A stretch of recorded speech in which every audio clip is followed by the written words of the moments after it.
السلام عليكم ورحمة الله وبركاته. الحمد لله والصلاة والسلام على رسول الله صلى الله عليه وسلم. Twebaza Allah subhanahu wa ta'ala nanyini matenda amajjuvu omukuumi waffe mugabirizi waffe oyo gwe tuddukirako mu buli nsonga yonna.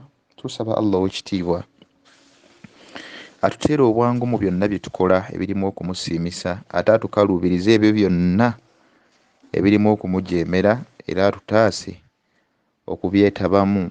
Tusaba Allah ow'ekitiibwa asse okusaasira kwe n'emirembe eri omubaka Muhammad sallallahu alaihi wasallam n'eri abo abaatukulembera mu bukkiriza. Tusaba Allah ow'ekitiibwa abasiime n'abo abaligoberera obuwufu bwabwe okutuusa Allah lw'alisalawo okuyimirizaawo enkomerero. Allahumma amin.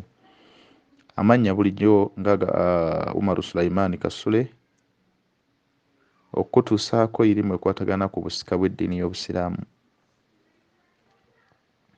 nga alhamdulillah tutambudde tunaatera okuwunzika omwana ow'obwenzi mu nnaku nga 2-3 insha Allah. Full package gitubaddeko y'ey'omwana ow'obwenzi mu nnamulezi enjawulo, wabula ng'ekyali kigendererwamu ku sayidi y'obusika, newankubadde nga ate era ne bino bikulu bye tumaliriza nabyo. Tuli ku paati ey'omwana ow'obwenzi fil fiqhi al islami, muzimu ku nnamula ez'obusiraamu, fil fiqhi al uqubaati wal jinaaya. Fiqhu oba ebigambo ebikwatagana ku mwana ow'obwenzi mu nnamula z'okumutuusaako ebyobibonerezo oba ziyite okulumbagana. Nga paati ke tuliko olunaku olwaleero kayitibwa qatilu lwalidu biwaladihi min azzina. Oyo yalibadde ayitibwa omuzadde azaala omwana ow'obwenzi omusajja, abaffe singa bukeera enkya naaba nga sabbaba fi izhaaqi ruuhi ibnu min azzina, singa bukeesa enkya nga y'omu ku bantu abafusse ensonga y'okuggyawo obulamu bw'omwana gwe yayenda.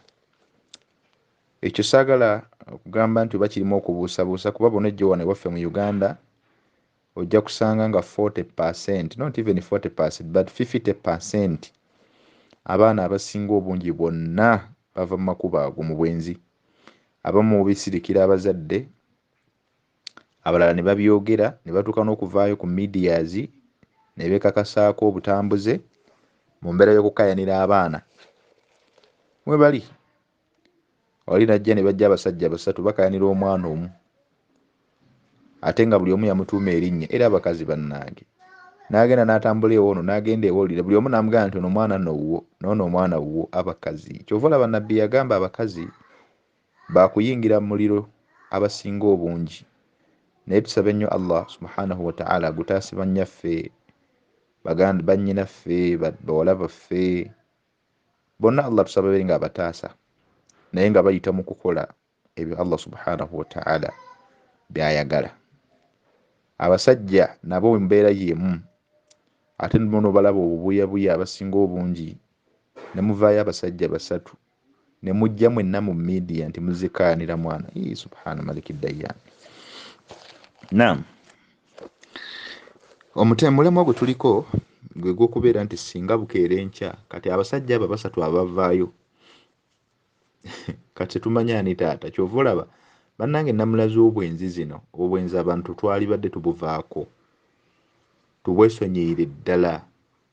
Tusabe Allah subhanahu wa ta'ala butaase abantu, abaana baffe. Muzadde oli tuddekaawo n'osaba Allah ataase abaana b'obwenzi, n'abaana n'obasabira ku dduwa. Obuzibu bonna tubufuna lwakuba bulagajjavu, naye tusabe Allah ow'ekitiibwa naffe tugezeeko tubeere nga tuleka ebintu bifaanako bwe bityo, bireme kutambulira mu famire zaffe. Naye toleseeyo kakati edduwa zo bona azisaba, ng'ate naawe bw'otambula bw'otyo n'okeera enkya n'osaba Allah nti ayat Allah taasa abaana bange obwenzi, ate enkya n'okeera n'ogenda n'oyenda. Fa anna yustajaba lahu, bw'otya Allah w'anaayanukula omuntu afaananako bw'atyo. N'olwekyo abantu tuteekeddwa okuba abeegendereza. Naam, nga tugende ku musomo. Singa omuzadde oyo ayitibwa omuzadde ow'omwana ow'obwenzi ajjawo omwana oyo mu bwenzi, alamulwa kuba kye tumanyi obulungi, omwana oyo teyamuweebwa mu mateeka newankubadde nga biologically tugamba nti ogwo musaayi gwe naddala wano mu gavumenti kuba abagaye tuli ku busiko obw'eddiini obusiraamu naye tetubuusa nsonga za mawanga. Omuntu muwangaalira mu ggwanga waliwo amateeka agabafuga. Bano ab'effe mu Uganda bagamba nti abaana be wayenda tewali yakutuma kubenda ate ng'era batuufu. Kati amateeka gonna bagukakasaako ate kiraka nkikubuulire ggwe ayinayo omwana ow'obwenzi. Omwana oyo newankubadde ng'omuzadde makubo makyamu lema kulaba nti omwana wa bwenzi mwana haraamu oluvannyuma lwa kumuzaala. Kirabirewo kuba nti mwana haraamu nga tonneegattana mu kyalo oli kumanya impact zigenda kuvaamu. Kubadde mu moment omukyalo oyo bw'azaala omwana n'amuteeka ku ttaka bw'ati byonna ebiddirira mu kumulabirira abamu mugenda ne mulagajjala mbw afulala omwana wa bwenzi nga tewakiraba nga oyenda ku mukazi. N'olwekyo oteekeddwa okutwala obuvunaanyizibwa bwonna okuggyako obwakuggyibwako mu mateeka g'obusiraamu ng'okufumbiza omwana bw'aba muwala tokkirizibwa mumufumbiza wakiri ofunayo nabbi nga bwe yatugamba nti wasultaanu waliyu liman la waliya lahu.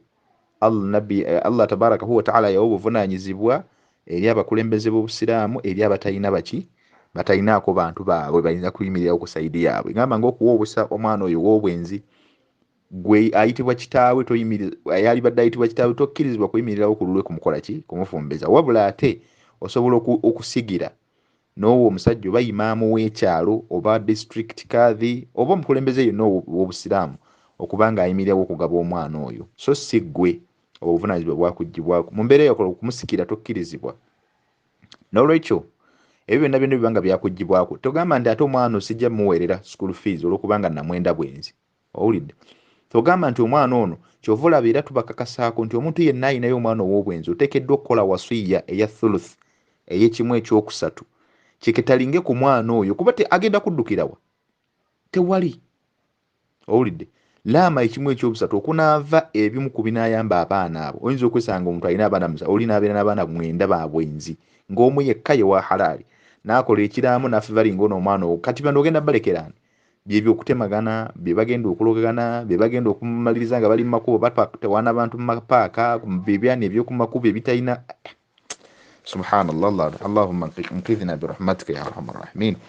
Naam, n'olwekyo katusooke tulabe qatlu alwalidu liwaladihi mutlaqan. Kasooke tulabe singa omuzadde yenna inijeno singa omuzadde atta omwana we kiramulwa kitya. Then ate tulyoke tulabe omuzadde abassa omwana gwe yayenda. N'olwekyo ittafaqa al-a'immatu al-madhahibi al-arba'ati ala anna al-walida idha qatala waladahu fa innahu la yuqtal bihi. Abamanyi bonna beegatta abamanyi abana be tumanyi omuli Imam Abu Hanifa omuli Imam Abu Hanifa, Imam Shafi'i, Imam Ahmad ibn Hanbal ne Imam Malik. Bano bonna nga bw'balaba balina endowooza emu endaba yali emu tewali yayawukana mu bo ne bakakasa ensonga eyo nti omuzadde singa abassa omwana we mu butanwa mu bugenderevu mu shibuhul amdi mu kwefaananyiriza oba mu kibikolwa ky'abakozi ekyefaananyiriza obugenderevu omuzadde la yuqtalu bihi tattibwa ku lwekyo wabula ate tebaakutuma nti genda otte mutabani wo gw'omuzadde. Manyi abazadde abamu beeyitiriza ti n'obusiraamu bwampa gundi bwampa authority nina okutta nze nyinza okutta ne bwe mba nkussa nze tebanzita. Tolowooza nti bikoma kuno ku nsi baakikuggyako kuno ku nsi naye tolowooza nti ewa Allah tatamanne ilayhi al-amaniyu nti ogenda kugenda nga weesunga olwesunga mbwolukuba wali muzadde kakati olwo bye wakola Allah ebyo baabikumulekera wakati wo naye ekigendererwa kye ekyokutta omwana ekyo oli kinnyonnyola mu maaso ga Mukama Allah subhanahu wa ta'ala. Mamulowooza abamu nti bikoma kuno ku nsi tiweebityo wano bakuggyako haddi lisababi ijadihi olwokuba nti gwe wamuteekawo oba gwe wafuuka ensonga y'okubaawo kwe naye ate tekitegeeza nti olwokuba bw'oba omuse bugenderevu olw'ebigendererwa byo ng'abamu bwe bamukwata ne mubasaddaaka mu bukalina ne mubatwala ne babassa mu mpagi olw'okuba mmwe mwabazaala yawma al-qiyama bajja kujja bababuuze li ayyi dhanbin qutilat battibwa kiki kye mwasinzirako okubatta bazza zambi ki n'ebisigadde biringa ebyo. Naam, ekyo nno ojja kisanga Sarkhasi Imam Al-Kasani yakireeta fi Bada'i Sanaa okwegatta okwo kw'abamanyi yakuleeta mujalladu gw'omusanvu safu eya 235 wasarkhasi Al-Mabsut mu kitabu kya omumanyi ayitibwa Sarkhasi mu kitabu ekitibwa Al-Mabsut mujalladu ogwa 26 safu ey'ekyenda wa Ibn Mawdud ne Ibn Mawdud mu kitabu ekitibwa Al-Ikhtiyar li Ta'lil al-Mukhtari mujalladu ogwokutaano safha ya 24 wa Maliki Al-Mudawwana Al-Kubra n'ekitabo kya Imam Maliki ekitibwa Al-Mudawwanatu Al-Kubra mujalladu ogwokuna safha ya 498 An-Nawawi Imam An-Nawawi naye mu Rawdatu At-Talibina naye nakireeta mujalladu gwa 7 safha ya 31 wa Zarkashi ne Zarkashi naye nakireeta Sharhu Zarkashi mu kitabo ekitibwa Sharhu Zarkashi mujalladu gwa 6 safha ya 74 wal Mawardi والمرداوي ne Al-Mardawi umanya alikuwa Al-Mardawi naye nakireeta mu kitabo ekitibwa Al-Insaf mujalladu ogw'omwenda safha ya 498 kwagatta ko naba kuwagadde ujja kusanga wa adillatu ala dhalika kathiratun aktharu minha muzimu ku adilla oba obujulizi buyitirivu nnyo ku nsonga eyo abasinga obungi babwogerako ku nsonga eyo mu kitabu al-fiqhi kutubu al-fuqaha hatta fi kitab waliwo ekitabo ekiyitibwa so kisomesebwa nnyo fi al-maahidi al-islamiyya ekiyitibwa sharh zad al-muqna zad al-muqna mustaqni waliwo zad al-mustaqni waliwo sharh ne mukhtasar bakyogerako وزاد وشرح زاد المختصر يعني مقنع للمالك نتوي كذي bingi naam so ekigambo ekisokera ddala obujulizi butusooka okufuna bwe qawlu rasulu sallallahu alaihi wasallama obujulizi bw'omubaka Muhammad sallallahu alaihi wasallama bigambo byayugira agamba nti la yuqadu alwalidu biwaladihi la yuqadu alwalidu biwaladihi yatutegeeza n'atugamba nti omuzadde tabonerezebwa omuzadde teyeesasulizibwa ku mwana we singa aba amusse. Eyo hadithu gigisanga mu Tirmidhi sunanu Tirmidhi kitaabu diyat ekitabo ekyogera ku penalties oba ebi twandise okwenunula babu ma jaa fi ar-rajuli yaqtul ibnahu yuqadu minhu amla mulyango ogwajja singa omusajja bukeesenkya najjawo omwana we mu butanwa oba mu bugenderevu abaffe omusajja oyo naye yisasulizibwako oba nedda yagisangayo mujalladu gwa 4 safha ya 18 وقال عنه الألباني حديث صحيح سنن الترمذي مع حكم الباني صفحة 331 omuntu yenna n'abajagadde ojja gifuna ne Nasruddin al-Albani yagiramulako mu kitabo ekitibwa Sunanu Tirmidhi ma sharh al-Albani safha gyagiraba ya 331 nolwekyo kikakasa nti omuzadde tasobola kuttibwa ku lwakutta mwana we. Obujulizi obwokubiri qada Umar radiyallahu ta'ala anhu abamu ku baatukulembera mu basahaba b'omubaka sallallahu alaihi wasallama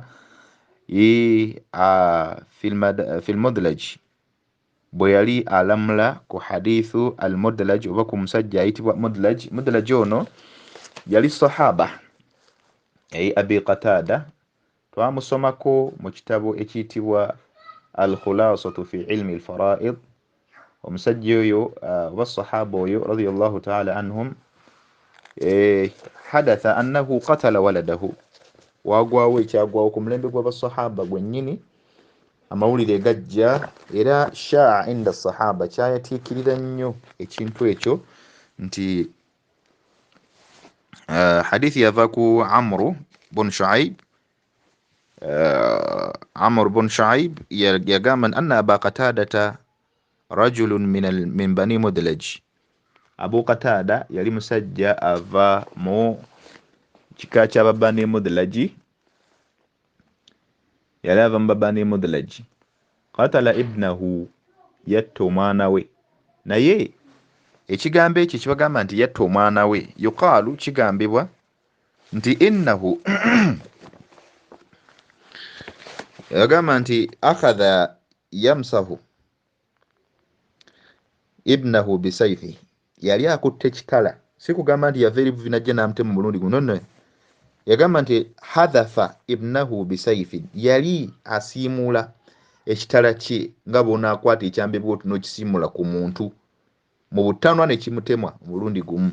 Naye yuqaalu innahu qatalahu imma, kubanga hadha sama imma qatlu qatala shibhu al-amd, naye yuqaalu shibhu al-amd olw'ensonga nti yali akozesa kissi ate nga akigezesa ku muntu, kyefaanaanyiriza n'okutta okugenderevu.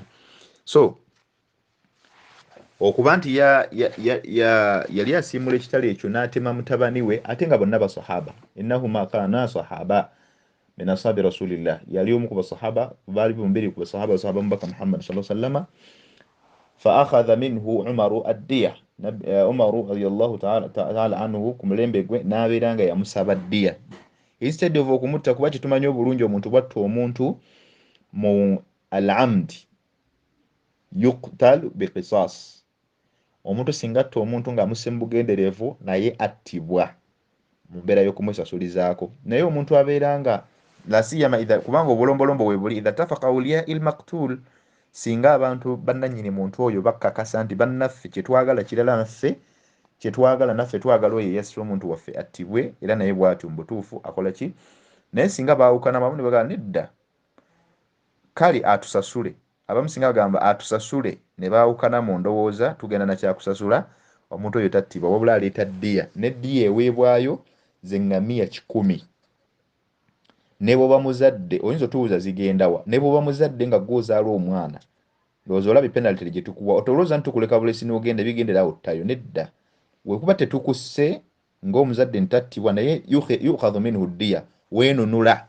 Okwenunulako weenunula, omwana oyo oba omusse mu butanwa, oba omusenga ng'okosezza ekintu ekiraga nti oba ogenderedde, oba omusse mu bugenderevu, tukuggyako ddiya ya ŋŋamiya 100, n'eŋŋamiya ezo 100 ne ziweebwa abantu abafamire abalala nga gotoli ne mu busika bw'omwana oyo wabanga alina ebyobugagga tobitwala, tewufunako wadde akamu.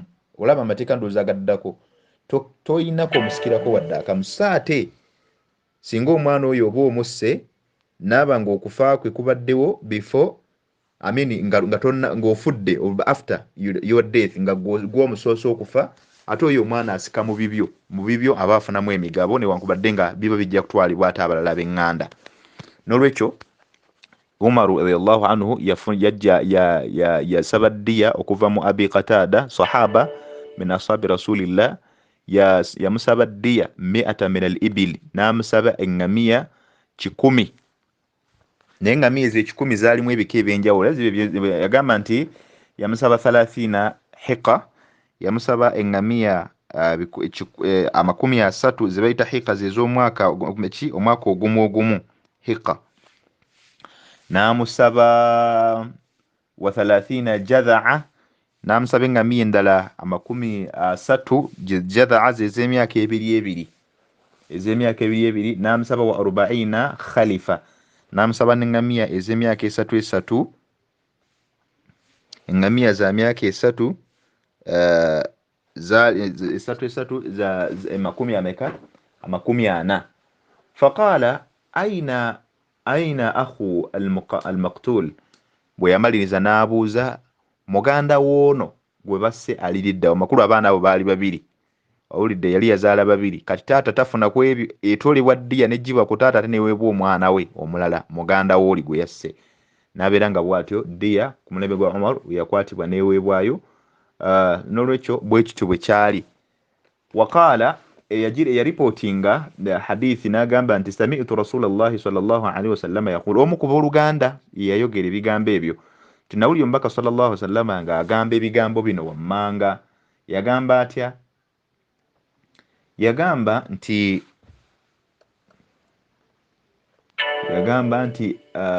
laisa lilqatil mirathun, yagamba nti omubaka sallallahu alaihi wasallam yagamba nti omuntu yenna abeera sse, omuntu gw'alinako amakulu obusika, aba talinamu kintu kyonna kyayinza kumufunako.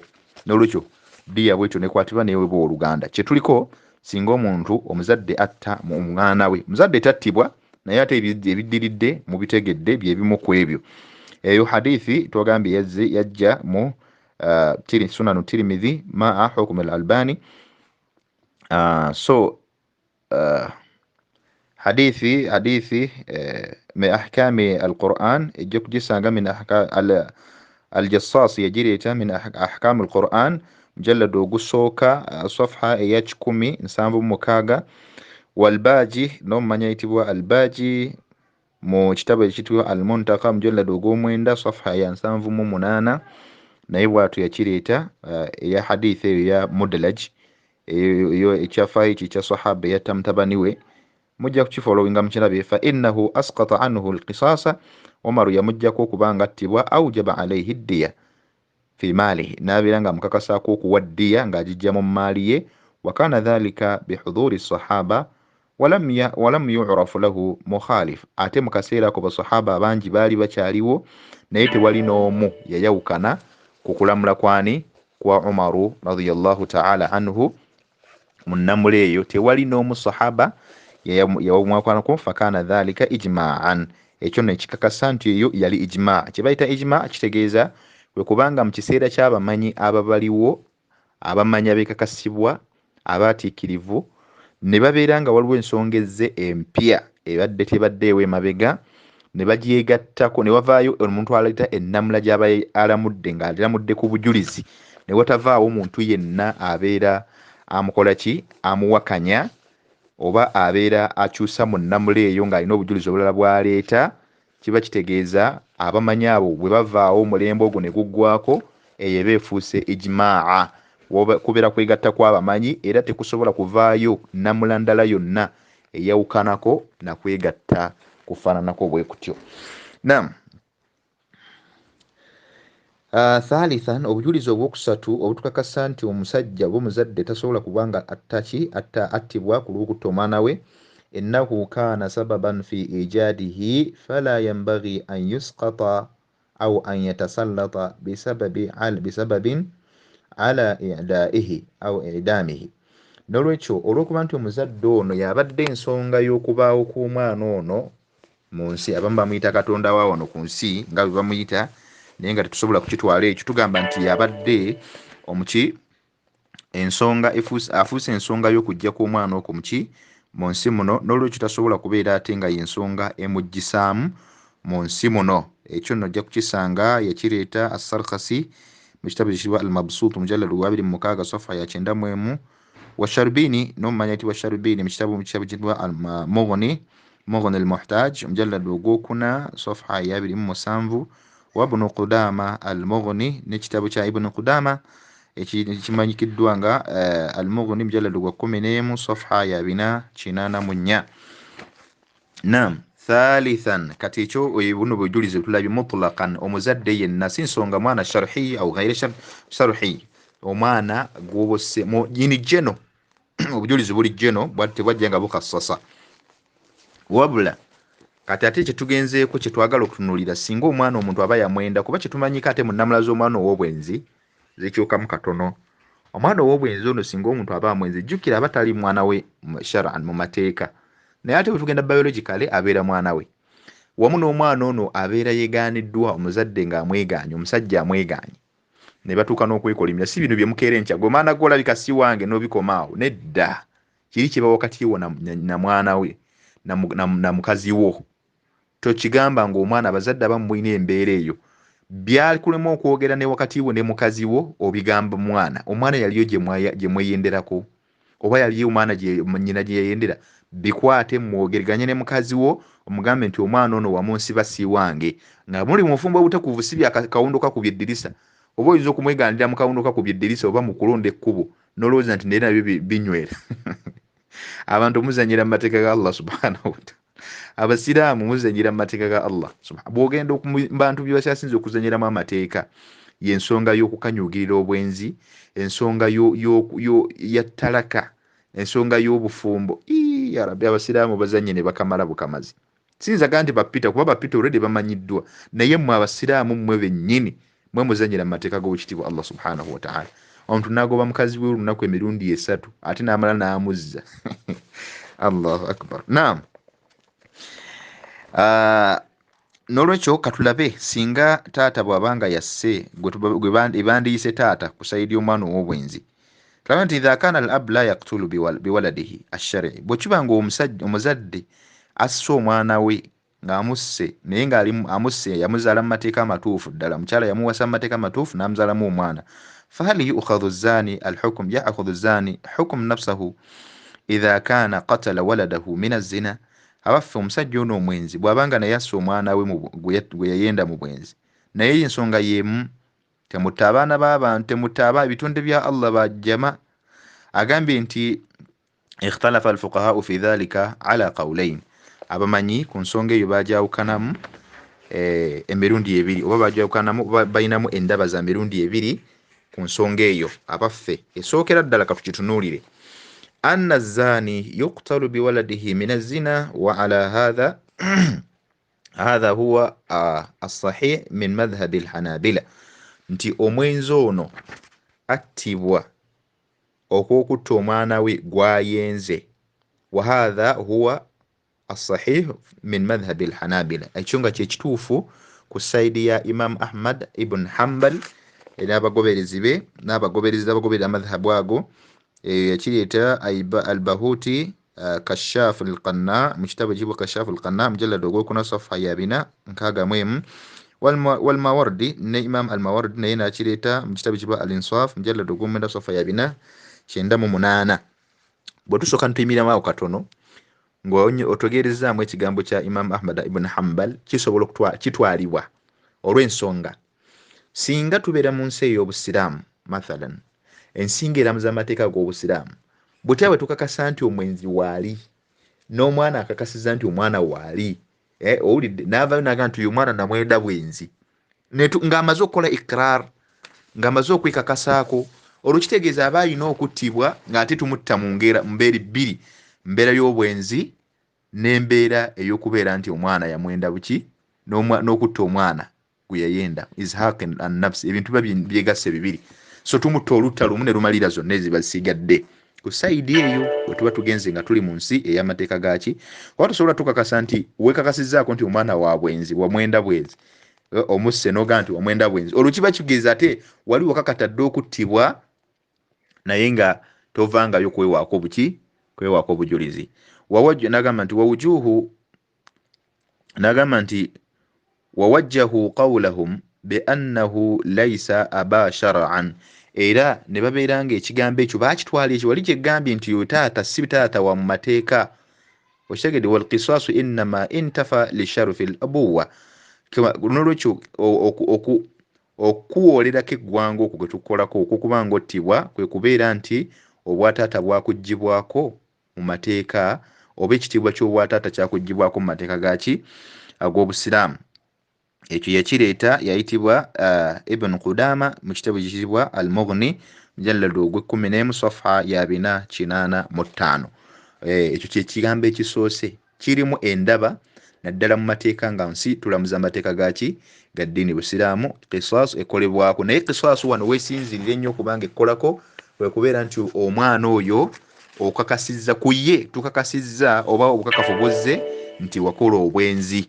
nobwekakasaako gwe kennyini olwo nno qisas ebeekola ki ebeekukolako walqawlu thani ekigambo ekyokubiri anna zani la yuqtalu biwaladihi min azina nti mazima omwenzi tattibwa ku lw'omwana gwe yayenda wa hadha qawlu alhanafiya ekyo kigambo kya sayidi ya Imam Abu Hanifa sayidi ya Imam Abu Hanifa yakireeta Al-Kasani fi bada'i sanai'i mujallad ogwokusatu safa ya 288 wabnu an-Nujaym n'ibnu an-Nujaym naye nakireeta mu kiryayo kiba al-Bahr ar-Ra'iq mujallad ogwokuna safa ya 129 naye bw'atyo n'abeera nga yakinnyonnyola ku mbeera efaanako bwetu wawajjuhu inda Shafi'iyya ne ku sayidi ya Imam Shafi'i nabo balinayo endaba ekitabo kyekiraba kiyitibwa Sharbini yakireeta Mughni al-Muhtaj mu kitabo kimu Mughni al-Muhtaj mujallad ogwokuna safa ya 28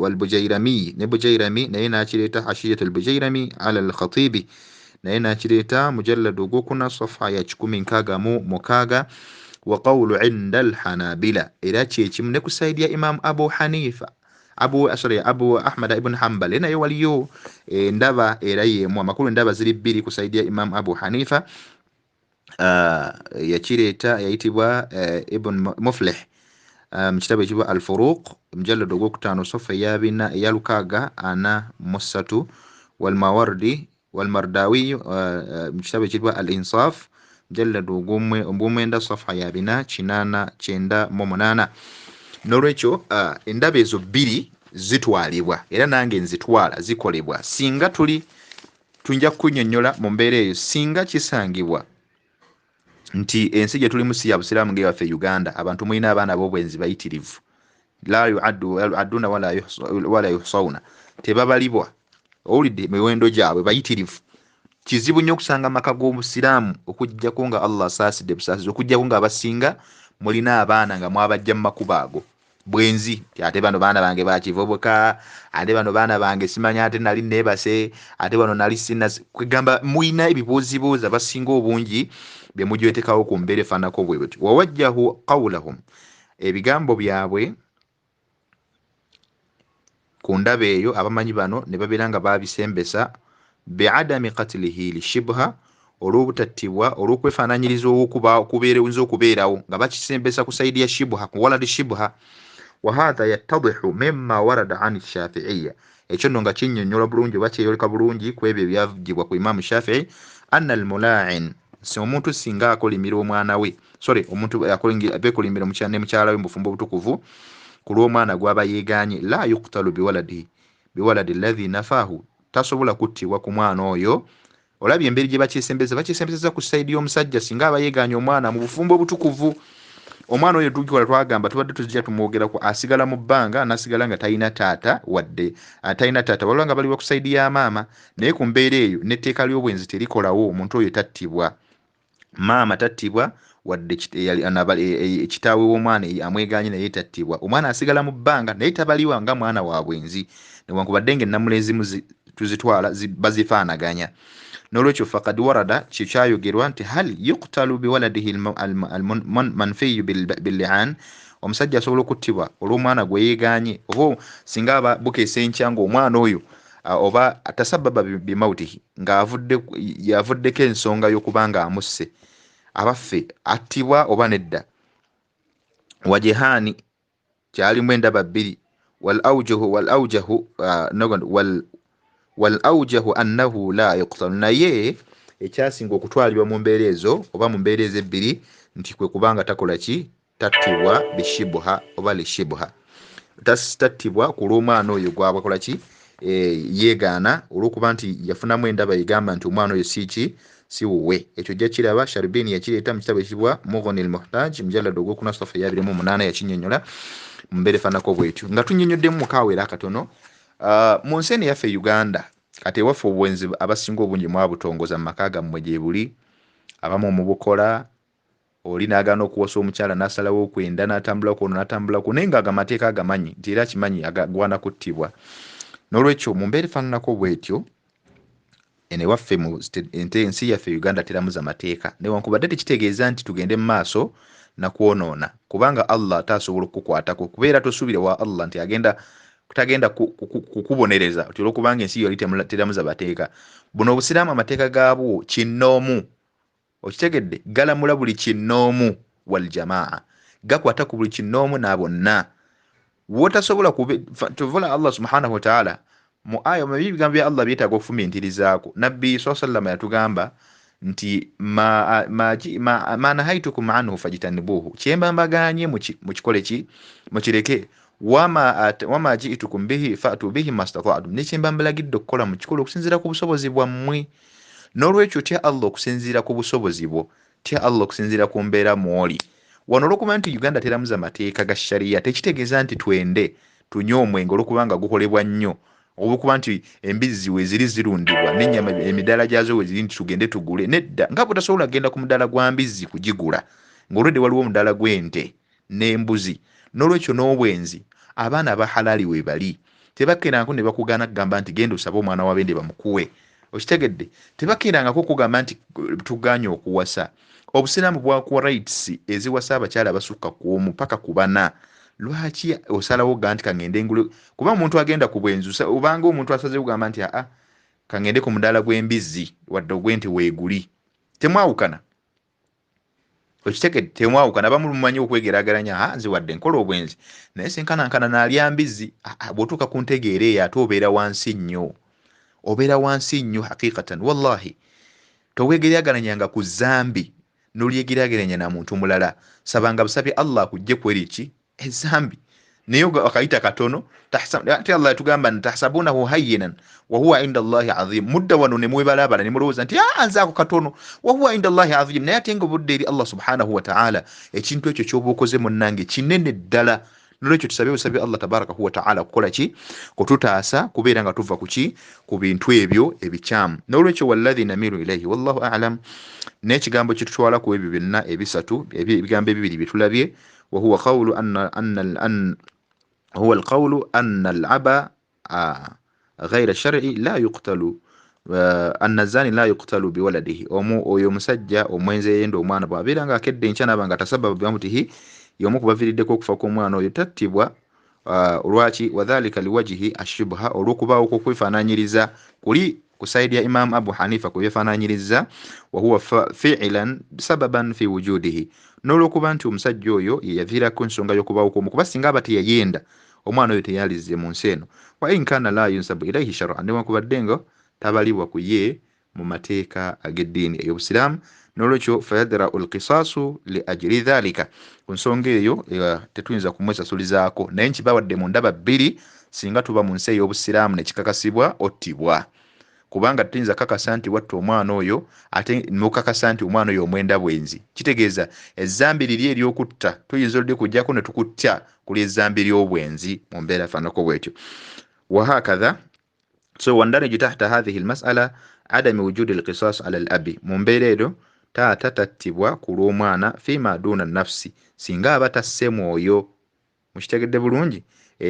fi jinayatihi ala waladihi, owa asse mwana we tekikakasa, naye ate bwatta mwana wa mulala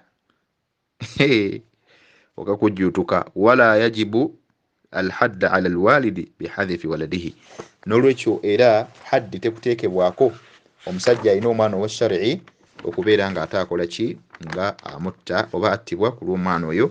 wabillahi tawfiq. ebyo nno bye tulabye olwaleero.